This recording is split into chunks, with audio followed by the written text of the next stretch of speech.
Hi, my name is Craig Joseph. I have bipolar disorder. And for all my brothers and sisters that are suffering in silence, this is for you. Dear bipolar disorder, I shall start this by saying you are a coward. Bold, but a coward. It's been 15 years since our horrible relationship has been out in the open.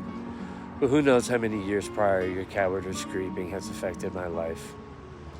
You crept in silently, slowly, depleting me of all resources to rescue myself from even the most benign of difficulties. When the time was right, you attacked me with all the fury of an angered God. At a moment of my consecrated weakness, you left me for dead. You took away homes, resources, friends, and any glimpse of hope. You took your liberties with my ability to dream for myself and left me in a cage box with no possible sign of release. Your anger towards me is so scathing it's visible, not just in my physical presence, but in the diminished light that once brightly shined from my soul. You prey on the weak and use terror like scissors, slicing a person's entire being, leaving nothing left to even piece together. You've attacked me physically by swelling my mind with such fear and loathing it caused uncontrollable shaking, leaving me in a coiled position alone, with no recognition of a future. Your consistent attempts at my well-being range from taking away a healthy appetite, to sleeplessness, to difficulty maintaining healthy relationships. You attacked me relentlessly. You came at a time of sadness like any coward would do, and completely turned a life of privilege into one of pity. You're loud too. You demand to be heard from a demonic horn that not only deafens, it blinds. You've all but convinced me that my days are numbered and I would be removed by my own hands. You've done enough. In my worst moments, you manipulated light so well all I saw was dark emptiness. You attacked my being so vengefully that I didn't even have the physical prowess to cast a shadow. You made me poison my mind and my body with any substance I thought that would give me relief, leaving me sickened and destitute. I once was so poisoned both in the mind and in the body that I waited anxiously for natural causes to take me.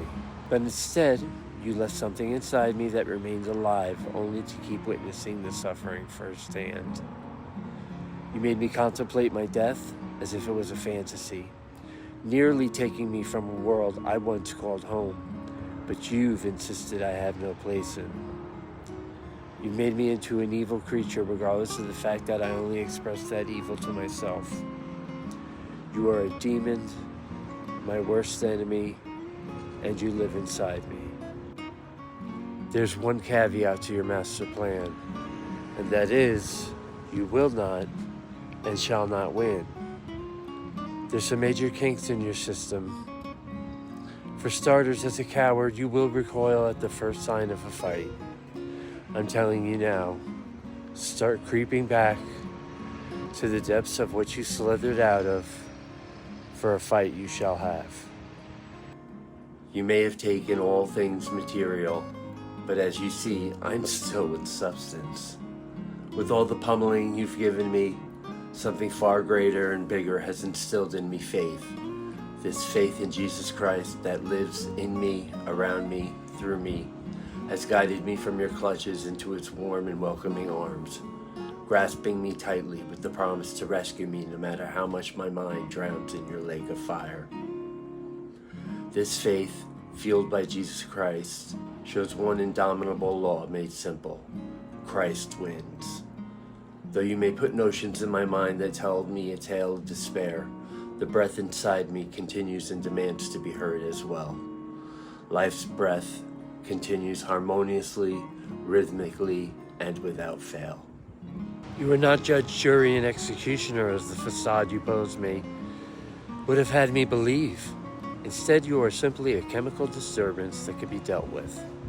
Unfortunately for you, there is indeed help, poised and aimed directly at your greatest weakness.